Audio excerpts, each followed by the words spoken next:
Friends, నేను movie రాజా. తెలుగు చిత్రసీమలో ఉండే అతి కొద్ది మంది బెస్ట్ హీరోలలో యంగ్ టైగర్ ఎన్టీఆర్ ఒకరు.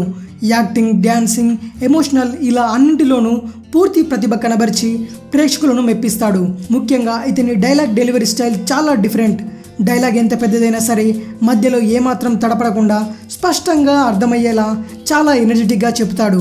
ఈ విషయాన్ని కేవలం అతని ఫ్యాన్స్ మాత్రమే కాదు, సినీ ప్రేక్షకులందరూ ఒప్పుకుంటారు. డైలాగ్ డెలివరీలో ఎన్టీఆర్కు ఉన్న ఈ క్రేజ్ ఇప్పుడు రైల్వే స్టేషన్లకు పాకింది. అదేంటి, ఎన్టీఆర్ డైలాగ్స్కి రైల్వే స్టేషన్లకు సంబంధం ఏంటి అనుకుంటున్నారా? అదే మ్యాటర్లోకి వెళ్దాం. 2005లో క్రియేటివ్ డైరెక్టర్ కృష్ణవంశీ దర్శకత్వంలో తెరకెక్కిన రాఖీ సినిమాలో రైల్వే డిపార్ట్మెంట్కి సంబంధించి యంగ్ టైగర్ ఎన్టీఆర్ 2 నిమిషాల పాటు అద్భుతమైన డైలాగ్ చెప్పాడు.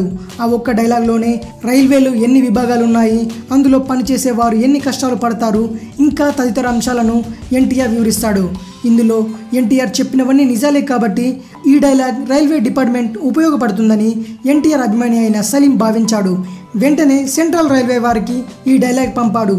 మీరు తెలుగు సినిమాలను ఫాలో అయితే ఎన్టీఆర్ చెప్పిన ఈ డైలాగ్ వినండి, అతను చెప్పింది అక్షర సత్యం, మంచి కోసం ఇలాంటివి తప్పక చూడాల్సిందేనంటూ రాఖీ డైలాగ్ను పంపాడు.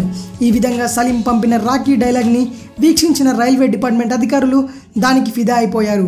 దాంతో గత కొన్ని రోజులుగా సెంట్రల్ రైల్వే స్టేషన్లో ఈ డైలాగ్ని చూపిస్తున్నారు. ఈ విషయం తెలుసుకున్న ఎన్టీఆర్ అభిమానులు ఆనందానికి అవధులు లేకుండా పోయాయి. ఎన్టీఆర్ క్రేజ్ అటువంటిది.